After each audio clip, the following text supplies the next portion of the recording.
Welcome to everyone, and thank you for joining our Good Grief workshop. I am Veronica Polito. I'm the founder of Good Grief, and really appreciate you all taking the time to join us for this session where we'll be talking through key steps to take to organize your finances. And Jeff here will be discussing strategies to implement before the year ends to help facilitate transitions both before or after a loss. Now, today, as I mentioned, we have Jeff Morneau, and he is a certified financial planner, retirement income certified professional, and he is also a licensed tax practitioner. So Jeff founded Hilltop Planning, and at Hilltop Planning, they provide numerous services ranging from investment management, tax planning, insurance, and legacy planning. And while Jeff typically works with a number of retirees, we're really fortunate because he really specializes in advising individuals who have lost a loved one and now find themselves in a position of having to manage their finances. In addition to everything he does with Hilltop Planning, Jeff also teaches at the College for Financial Planning. So we really have the ultimate expert here with us today. Now, a quick note on the format of this session before we jump in. Our workshop will be about 40 minutes long, followed by a Q&A session. So if you happen to have any questions, you're welcome to post them in the group chat so that you don't forget them, and then we'll be sure to address them at the end. You've probably noticed that we are recording the session, and we're doing so that if anyone couldn't join live, they can still access the content.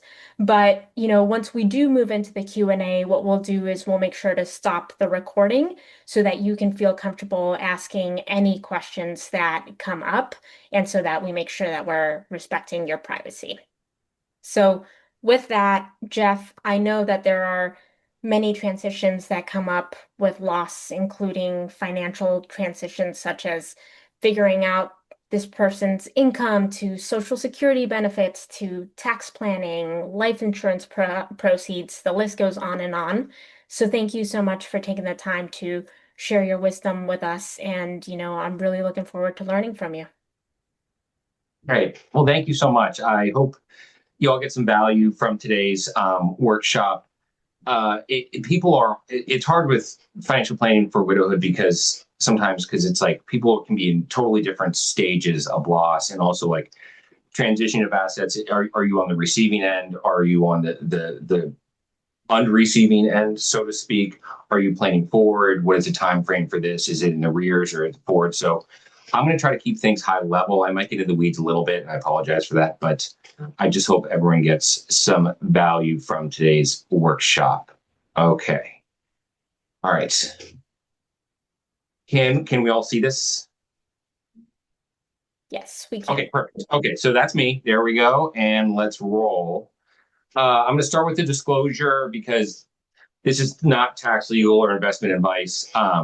This is just for educational purposes. So that's basically what that says. So, I don't know your situation, and so I can't give advice on any of this. I can just give generalized education. So that's what that kind of discloses there. So this is almost like you could think like almost an apology because I cannot cover everything for everyone because every situation is unique and requires unique planning. So the questions I would ask are you planning for loss or are you planning after loss? Are you planning for yourself, your spouse, a family member, or a friend?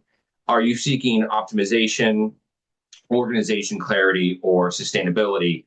And I know that can seem like kind of a word salad. Like I'm just throwing out big words, but what I really mean is like, are you looking to optimize your financial planning from a tax or investment or insurance standpoint, right? Are you trying to squeeze out more dollars and really be efficient? Are you trying to organize your affairs? So are you looking forward for the potential loss and trying to organize yourself so that those who receive your estate aren't sort of overwhelmed? Or are you in an organizational period where, I think many people experience this where someone they know passes away and there's like financial statements in like a shoebox somewhere. And so they're trying to put it all together and it's very disorganized. And so let's just circle the wagons and sort of figure out from an organizational standpoint of how to move forward. Are you seeking clarity? And that's really education. So are you trying to figure out what all this means, right? What does an inherent IRA mean? How does it work? How does life insurance work? So that's sort of clarity. And then sustainability, I would say, are you seeking sustainability in that aspect of maybe your spouse passed away and they were the earner, all right? And so how much can I spend? What do I do with life insurance or the assets I have? How do I be sustainable going forward without underspending or overspending? Or let's say you um, inherit some assets, and you don't want to just blow them, but you also don't want to like not spend them because your parents wanted you or whoever left them wanted you to enjoy them. So how does really plan in a sustainable way? So those to me are just like off the top of my head, kind of the four pillars that we would look at for planning. And then of course, are you transferring? Are you transferring assets? Are you looking forward and you're trying to optimize or strategize for you transferring assets, or are you on the receiving end?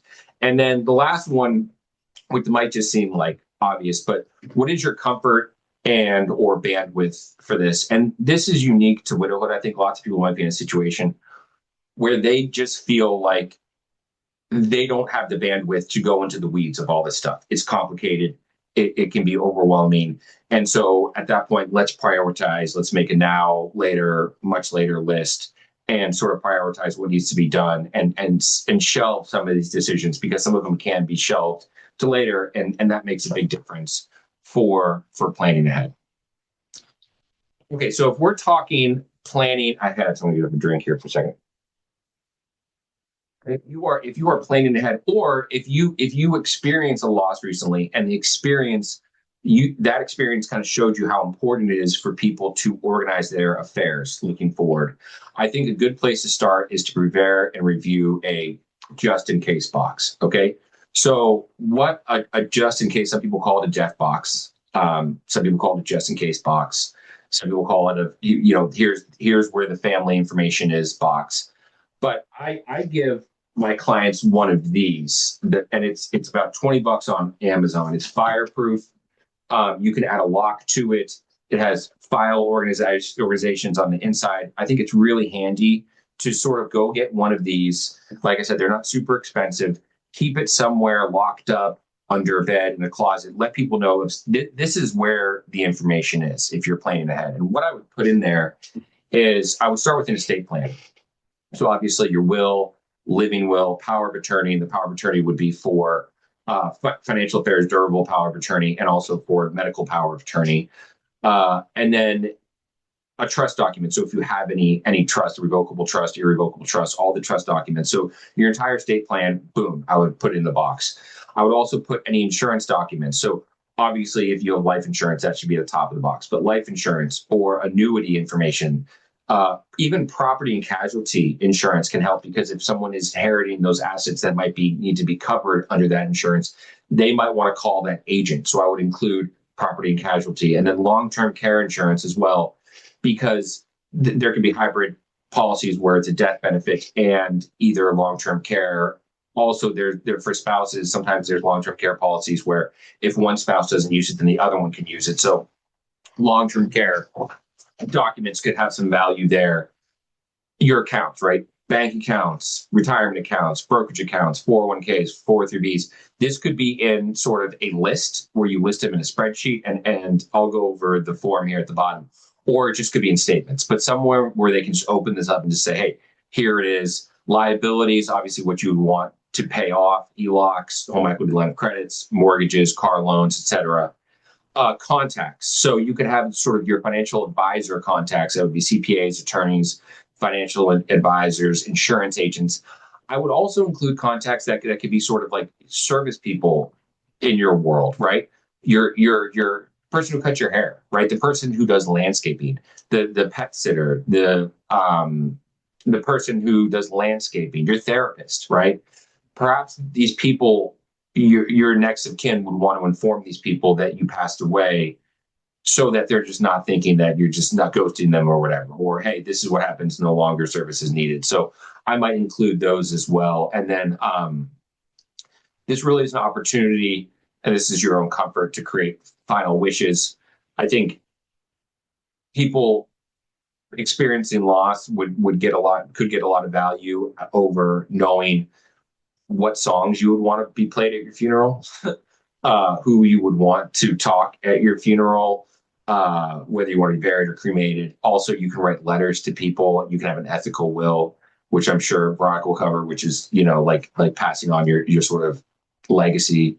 And then business interest if there's asset ownership. And then lots of times, if you have a financial advisor, you should have a net worth statement. Or if you go and use Bolden as a good financial planning software that's free to use, I would print out a net worth statement because that would be very helpful for someone to be like, boom, this is what we're looking at. This is someone's estate. Here's all the details. You combine that into one, I think it could have value. You could do this through the cloud based, right? You can use it on Google Drive or whatever. I personally lend to like the physical form. I don't know. I think there's comfort in that from your aspect of knowing where this box is. There's comfort, um, maybe in your next of kin being able to actually open this and sit around a table and go through it. But I think a lot of people, this could have value. If you're looking for some templates, this is a free download through the AARP, which is I think really good. It can be overwhelming, so there's a lot in there you might not need to put, but it allows you to spend an afternoon going through and filling in all of those forms to create your just in case box. Okay, so this is looking forward. Again, if you're looking forward for your own loss or the spouse, the loss of someone close to you, I would also look at. Now we're going to get into estate plan a little bit. So retirement accounts pass through beneficiaries. Okay, and that's also annuities pass through beneficiaries as well. That would be your 403b, 401k, 457 IRA, and they trump a will. So, like by that, I mean if you let's say you were married and you open up 401k when you're married, an IRA, and you left everything to your spouse, then you get divorced. You create a will later on in life, and you say, "Leave everything to my daughter." Okay. And so you're like, everything's going to my daughter. Well, no, not everything's going to your daughter. That beneficiary, if it hasn't been updated, that trumps the will. There's so many cases like this out there where people have not updated their beneficiaries and don't understand that just because you have a will, the beneficiaries trump a will. And with that being in mind, you can put on brokerage account, taxable brokerage accounts don't automatically have beneficiaries, but you can add what's known as a transfer and death to those. And bank accounts don't have beneficiaries, but you can add a payable on death. So payable on death for bank accounts, transfer on death for the brokerage accounts. And between those and your retirement accounts and maybe some titling with real estate, you can do a lot of heavy lifting for an estate plan through beneficiaries, right? The will would be all the assets that are passed through beneficiaries, but you can do a whole lot through the beneficiaries. So I would definitely look at your beneficiaries. Think about doing a payable on death, transfer on death. Also consider retitling assets so you can transfer through joint tenants or joint ownership with survivorship rights. So that might be helpful with real estate through different assets you want to pass outside of probate through titling of assets and through survivorship. I would also review the cast of assets that have appreciated. So trying to figure out, okay, homes and also any real estate. These are the big ones. Collectibles, also stocks, bonds. It's inside of a brokerage account because you might intuitively want to gift some of these things. And we'll talk about from an estate planning perspective how it might make more sense to gift assets that have not highly appreciated because of the step up of tax basis upon death. And then this is totally, I'm not advocating for this. I'm just saying this is an option out there. You could utilize a password manager to allow for easy access. I know that sounds counterintuitive because passwords managers typically are meant to block people out. But if you have a computer and you get on there and you put in a password manager, and so someone can go in and access those accounts that you want them to access, that might have value in terms of trying to help someone gain access to your accounts that you want them to in your passing. So it's like, it could be as simple as like Netflix, right? Hulu, your gym membership, just different things that you want someone to go in and be able to modify or access or cancel after your passing. Okay, so now we're going to get into the weeds a little bit more here. So there's obviously like a lot of different financial situations you can get in where they have these ancillary weird tax rules, limited partnerships, all hedge funds, all of that. But for Main Street people, like most people, what you're looking at here is really the bread and butter of your investable wealth.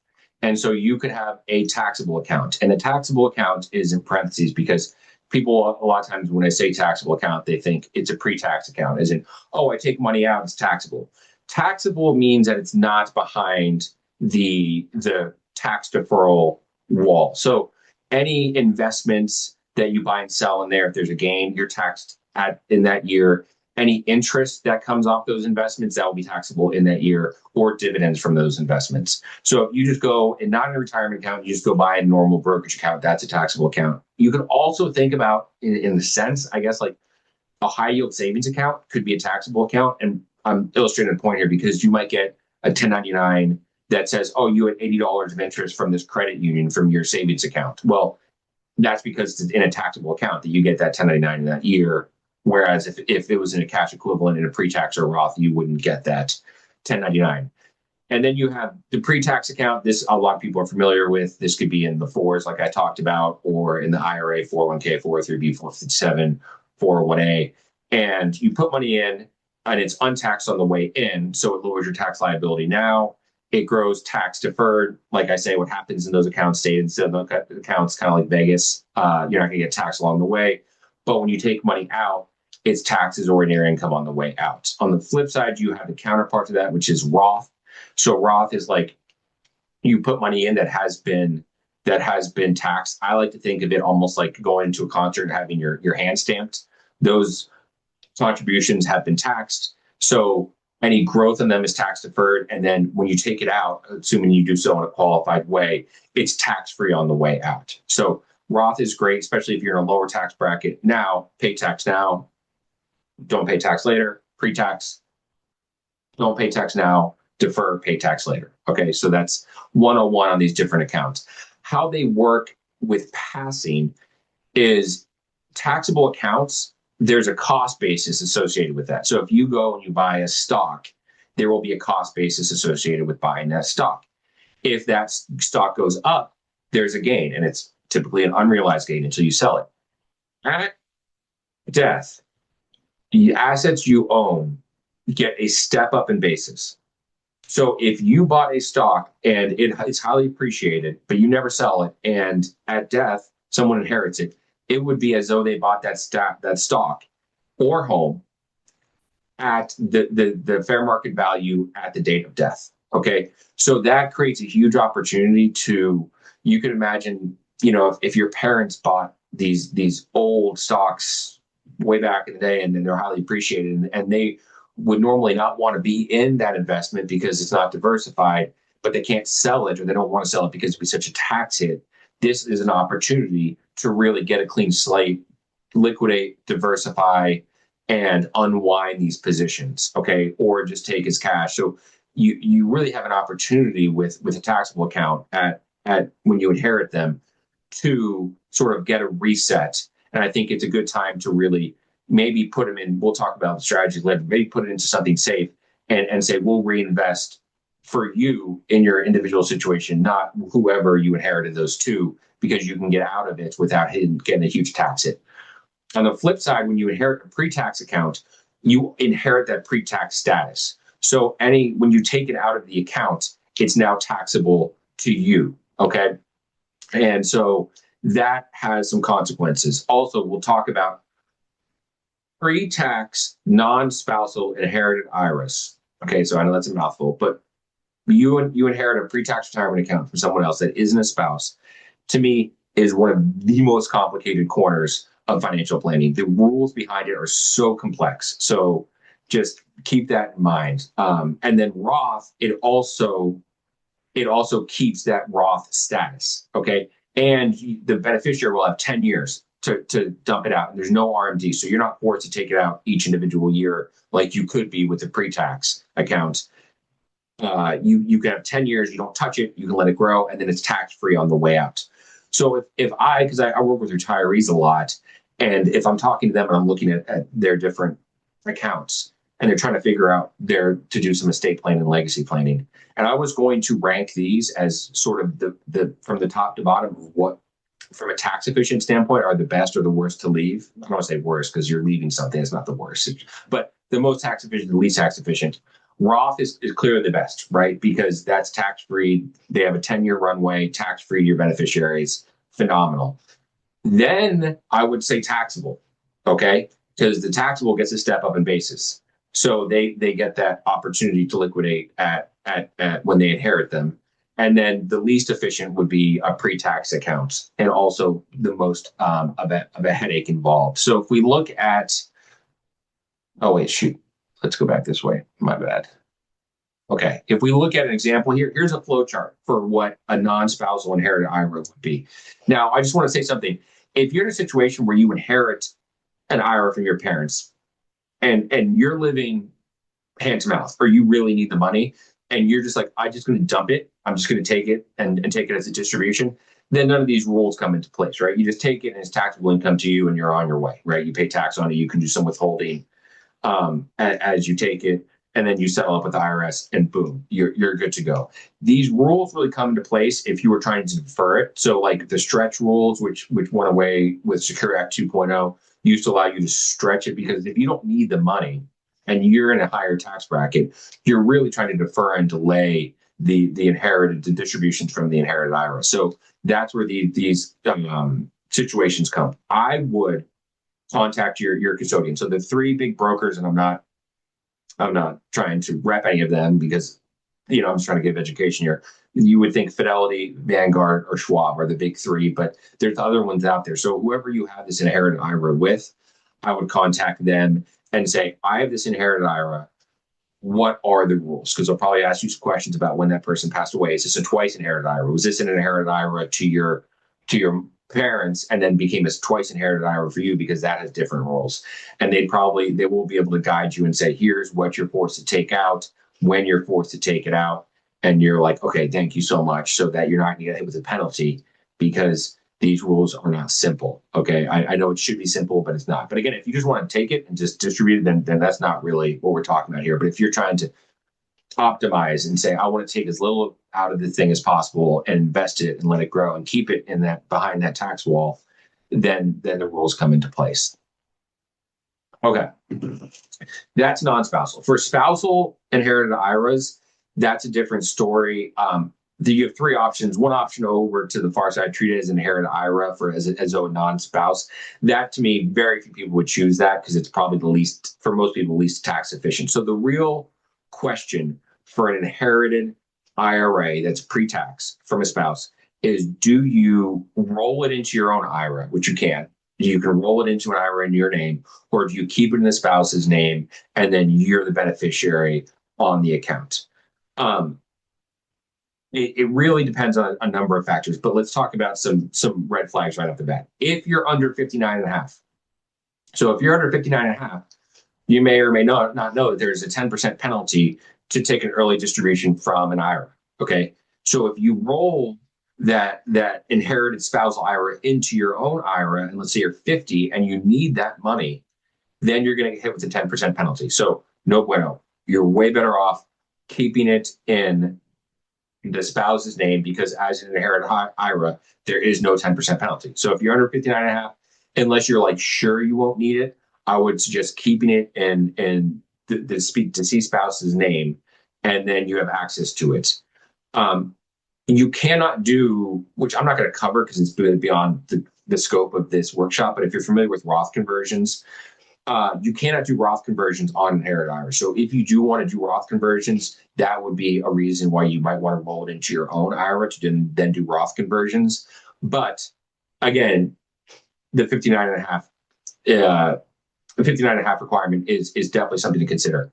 You can always roll it, and there's no time frame to roll it into your own IRA. So a lot of people, what the strategy might be is to just keep it in the deceased spouse's name and just keep it in their name.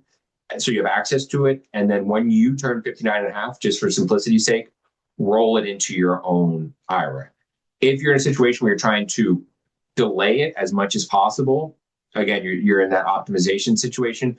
I would do some research on whether you'll be able to delay it longer by keeping it in their name or your name. Because if you keep it in their name, then it's their what's known as RMD. So you would have to take it's like a ghost. You almost it's called a ghost life expectancy table. You almost take it on their time frame, and so you might be able to delay it longer if they were younger than you, but that's too far in the weeds. So big red flags, 59 and a half, I'd keep it in your own IRA.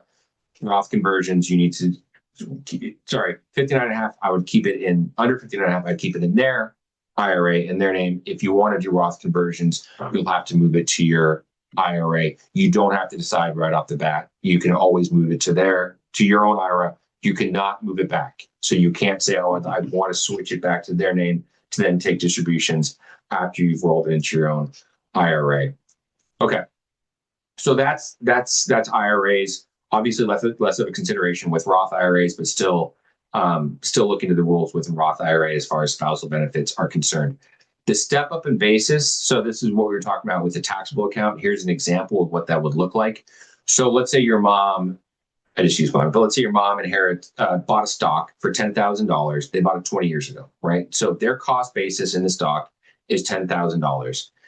It's grown over the last 20 years. Mom made a good investment. It's now $100,000, and it's not held in a retirement account because, again, in the retirement account, you can always unwind positions. You can always buy and sell without a tax consequence until you take it out. So, but in a taxable account, that's the cost basis. There would be a tax hit if she sold it.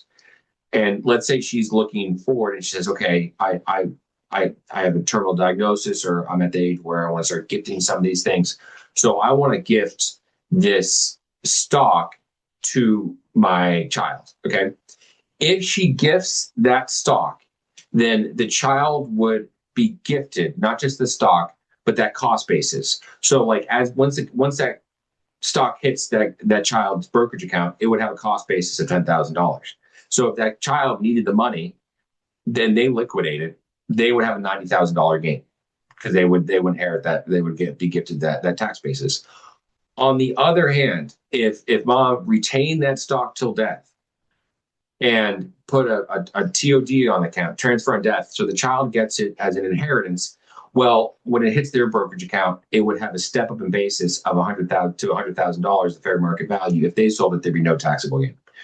So there might be situations where if you are looking at assets to gift or not gift, you might want to hold on to assets that would get the step up in basis, okay, upon death. So that's just a really favorable tax rule, honestly, that a lot of people can utilize. So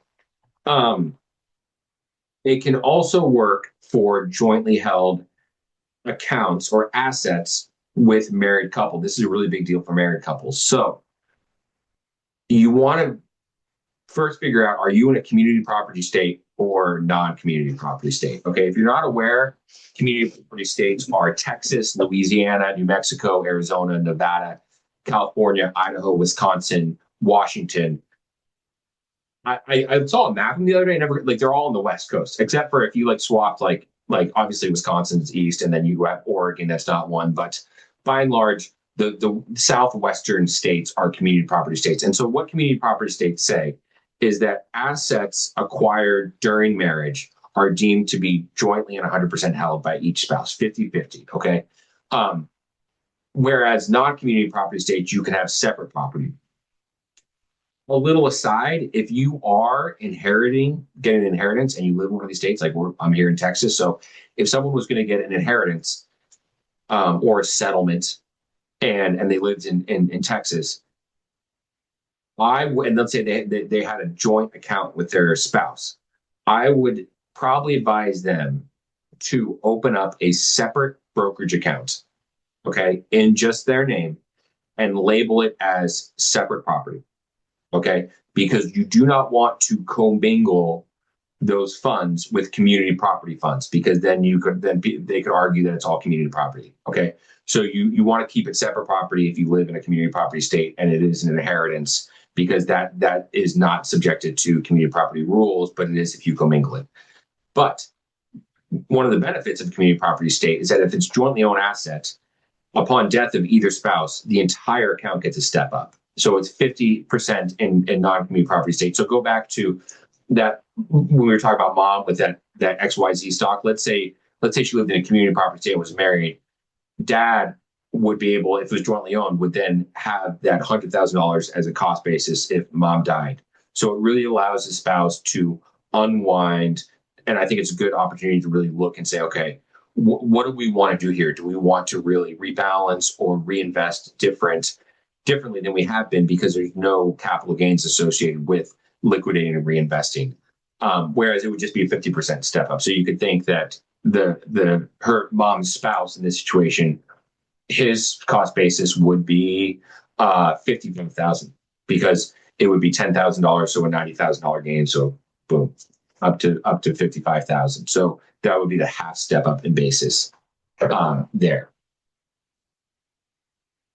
Okay.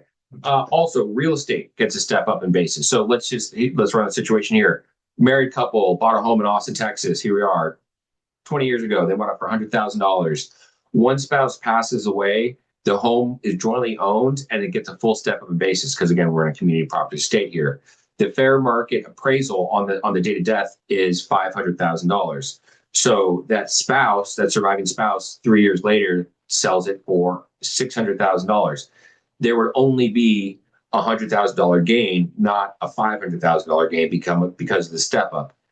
Also, and then they would be able to offset that $100,000 gain. I don't know if you may or may not know that if you have a primary resident and you meet certain residency and ownership tests, basically 2 of the last 5 years, married couples get $500,000 excluded from capital gain on the primary residence.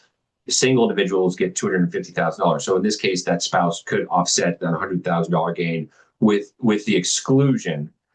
So that's why the step up is important, because I think lots of times people might want the opportunity to move after their spouse passes away, that flexibility. So I would go, you don't have to do it right away, because I guess real estate appraisals can go back and really look at the fair market value, but you might want to call a real estate appraiser and get an actual fair market value, because that will be the documentation you need when and if you sell the house to get that step up in basis. And you do have 2 years to still utilize the $500,000 exclusion for sale of a primary residence following the death of a spouse. But after that, if you're not remarried, then it goes down to $250,000.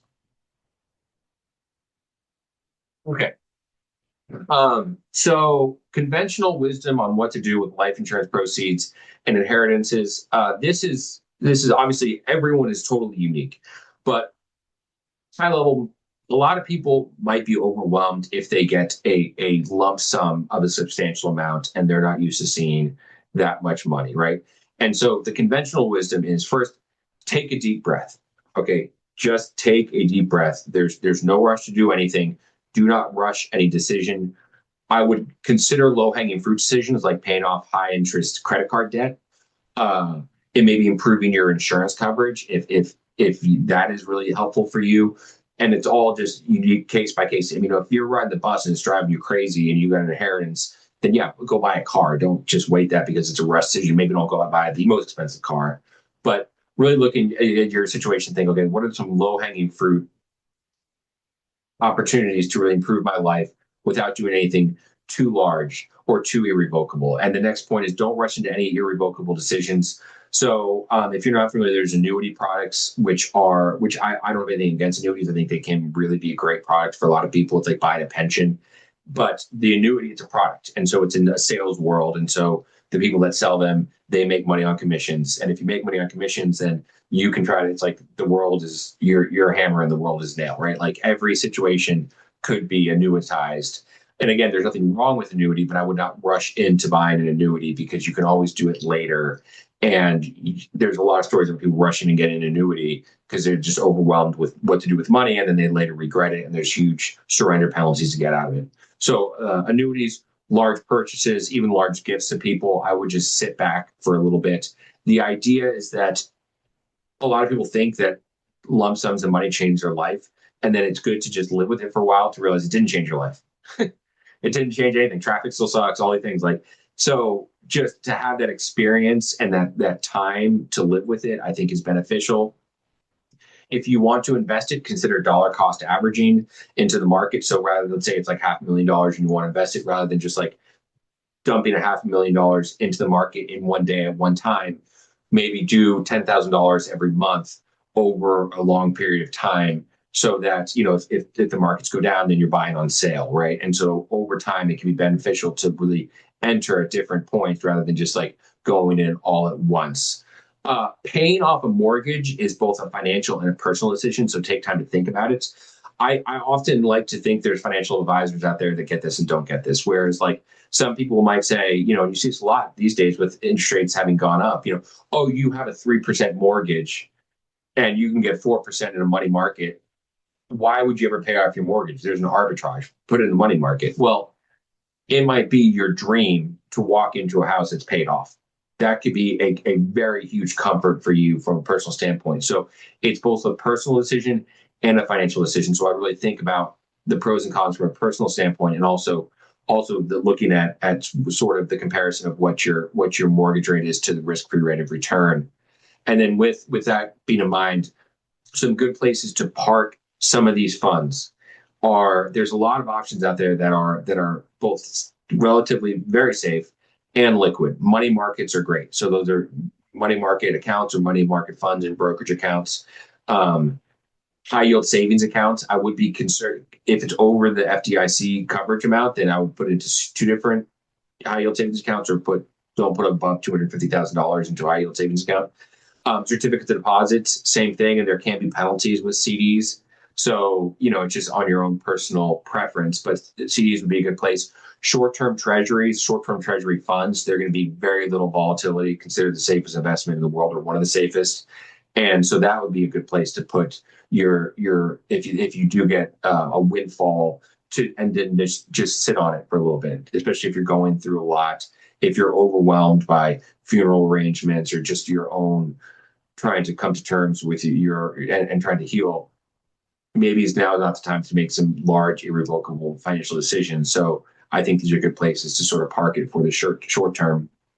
You might want to consider additional protection as an umbrella insurance. So umbrella insurance, if you all of a sudden your net worth goes up, your liability insurance for under your home and auto insurance might not fully cover you. And so you might want an umbrella policy that picks up where they leave off in case you do have a liability issue and someone tries to sue you, that protects this higher amount of assets. Umbrella insurance is relatively cheap because it's rarely used. It's more of a catastrophic situation, but from a lot of people, catastrophic situations are what you want to insure against first. So I would look into an umbrella policy. Lots of times you can get it with the same provider as your home and auto insurance. And then this is just like more non-financial, but if you do find yourself in a situation, I think it's nice to do a small, nice thing to honor those who have passed. So if you're, let's say you got an inheritance from your parents or mom, and she loved the beach, maybe go to the beach, right? Or she loved plays. Okay, go take a trip and go see a Broadway play, depending on how much inheritance it is. But I do think a small, nice thing, even just a nice dinner to honor those who passed, and then sort of say, okay, we're going to hunker down and then not make any large lifestyle choices for at least a little bit of a waiting period. It could be 3 months. It could be 6 months. Okay. Almost there. I promise. Okay. Really, really quickly. Social Security survivor benefits. How are we doing on time? Okay. Social Security survivor benefits could fall into one of two categories. It could be those who are widowed with children. You would get children's benefits if they're under 18 or still in school at 22, or you could get benefits as a parent if they're under 16 or under. So look into those benefits for a family. You can get 75% of the deceased spouse's primary insurance amount, but there's a family maximum. So if you have a large family, you have a lot of kids, you might think that you're going to get a really large Social Security benefit, but they're going to cap it at 150% of the deceased spouse's PIA. You might say, my spouse passed away very early. They didn't even have the 40 credits to get fully insured for Social Security. No, you can get survivor benefits if they're currently insured, which is a much less of a threshold for those to protect those families if the spouse passed away young. And then those numbers, if you look at the bottom of a statement, they will be at the bottom of the Social Security statement, the family maximum, what the benefits would be for spouse and children. Survivor benefits, if we're talking retirement benefits here, so if your spouse passed away, you probably will be entitled to their Social Security survivor benefits. So let's talk about that for a minute. Some things to know: available at 60, 50 if disabled, not 62. Your own benefits you can get at 62, you can get them earlier for survivor benefits. There is an earnings test if you are working and taking benefits. This is any benefits, spousal benefits, your own benefits, survivor benefits. If you are working, have earned income, wage income, and it's below full retirement age, 67 everyone on this call, I can see 67 is going to be full retirement age. Then it could be reduced. So this is really something to keep in mind if you want to take those benefits and you're still working. Um, Unlike your own benefits, which again, you can delay to 70 to get delayed retirement credits, there is no maxed out. You fully max out at full retirement age for survivor benefits. So you could think your claiming window would start at 60 and survivor benefits, there'd be no point past 67. Whereas your own benefits, you start at 62, no benefit past 70. So there's two rails going on there. This is huge. You can decide whether you want to take survivor benefits or your own benefits and flip between the two. It's the only area of Social Security you can do that. So let's say you're not working, so you don't have to worry about the earnings test, and you have a larger benefit. Your benefit's larger. You want to take survivor benefits at 60, all right? And you want to sit on your own benefit and delay and delay and delay to grow that benefit. You can do that, and you can switch at full retirement age or even whenever. You can even delay taking your own benefits or switching to your own benefits until 70 so that you can take survivor benefits at 60, delay till 70, and then you would have the full maxed out own benefits, which is 124% of your primary insurance amounts at 70 years old. So really, really unique aspects of survivor benefits. You can play around with it. Now, to get survivor benefits, you need to be married 9 months when your spouse passed away. So I guess they just have this so people don't get married on their deathbed just to pass along Social Security benefits. But if you were married for at least 9 months and your spouse passed away, then you have survivor benefits. For previous marriages that ended in divorce, the requirement is much longer, is 10 years. So if you were married 10 years and got divorced, then you have access to those survivor benefits. There's no way they can reduce them. They won't even know if you take them. Well, they'll be passed away. But if they have a future spouse, their future spouse wouldn't even know that you're taking them. Okay. Really, really important rule here. If you're remarried and you get remarried before age 60, you give up all survivor and spousal benefits from previous marriages. Okay. So let's say that there was a married couple, the spouse that passed away worked in the private sector, the other spouse was a teacher and paid into a pension system, didn't pay in Social Security, you don't have to. And the spouse with the Social Security passed away, that surviving spouse and went through grieving period and fell in love with someone that worked at her school district who also was a teacher, who also didn't pay into Social Security. Okay. If they get married before 60, that surviving spouse will give up access to those survivor benefits. It could be substantial. All right. So that is just something to keep in mind. I know it's a weird rule. You never want to dissuade anyone from not getting married just for Social Security benefits, but it is a fact. So, just something to keep in mind if you find yourself in a situation where you want to get remarried and your past spouse had significant survivor benefits in the Social Security. If you're eligible for two marriages, so you were married 10 years, divorced, and then recently widowed, and the marriage lasted 9 months or more, you can get either, but not both. So you can go to Social Security Administration, let them know, they'll be able to tell you which one is higher, and you'll be able to get either, but not both. Okay. So last additional thoughts.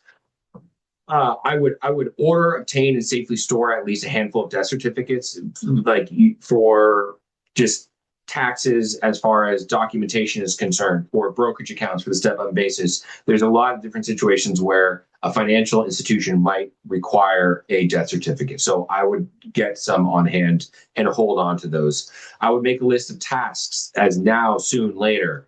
So one thing that would be now is if your spouse passed away and your spouse was the beneficiary on your accounts, I would update those beneficiaries immediately. Something that can be done later is the reevaluation of your home, or even investing if you just want to put it into a safe something in asset in the meantime while you go through the grieving process. There's nothing wrong with that. So really understanding which decisions can wait and which decisions need to be decided on sooner than later.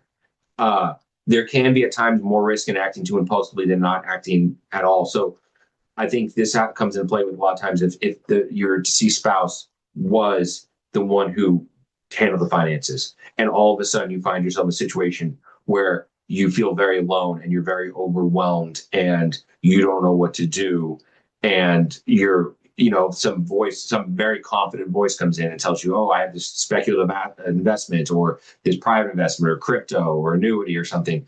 um, I think sometimes just blocking out some of the things and just letting the dust settle a little bit could have some benefit. Um, and with that being said, 70% study shows 70% of widows leave their financial advisors after experience widowhood, which is just a staggering statistic to me. And that's, I think, for a variety of reasons, but lots of times it could be that their financial advisor was sort of had this relationship with the other spouse, and then that widow comes in, and all of a sudden they're like, "Oh, I have great news for you. We beat the benchmark, right?" And they're like, "I don't care about a benchmark. This is just where is everything? Like, what does it all mean?" And there's lots of times a disconnect there, and so there's nothing wrong with that if you don't feel comfortable with that person.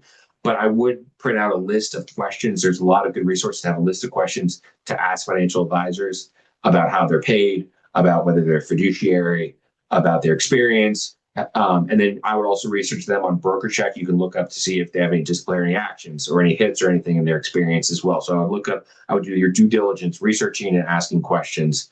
And then you might want to reevaluate your risk tolerance during a grieving period. So if you experience a personal loss, the idea of a financial loss might just be a lot, right? Like I even if this spouse worked and made all this money and now they pass it to me and all of a sudden there's a market crash.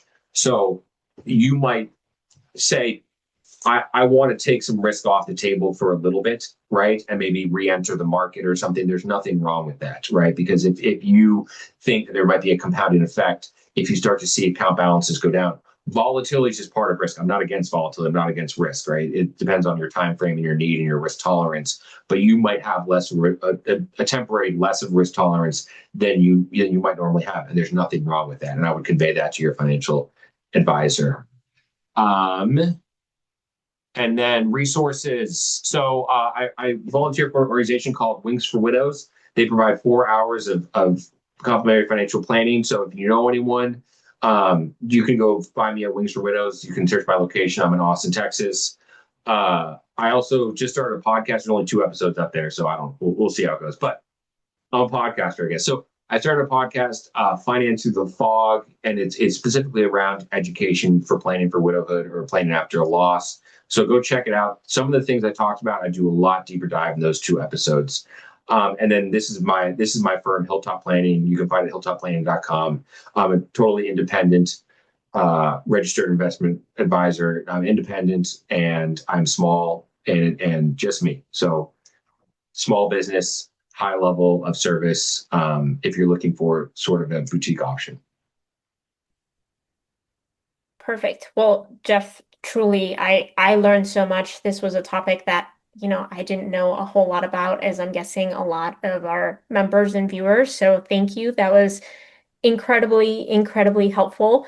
Before I pause the recording, I do just want to call out. So you just saw Jeff. I'll make sure to add Jeff's info on the video notes as well so that everyone has his contact information, and we'll be sharing some resources. If you do happen to need a list about, key things to do before a couple weeks after months, we do have a great checklist that I'm also happy to share, and I'll add the link as well in the notes. And then real quick, just as a heads up, we also have one more session coming up next week, and this session will be with Ashley. Ashley, she's a death doula. She is actually a screenwriter in LA, and she'll be walking us through how to do an intro to memoir writing. So with that, I'll say thank you to everyone, and I'll pause the recording. We still have time for questions, but I'm just pausing here so that we have it there for those who are catching up.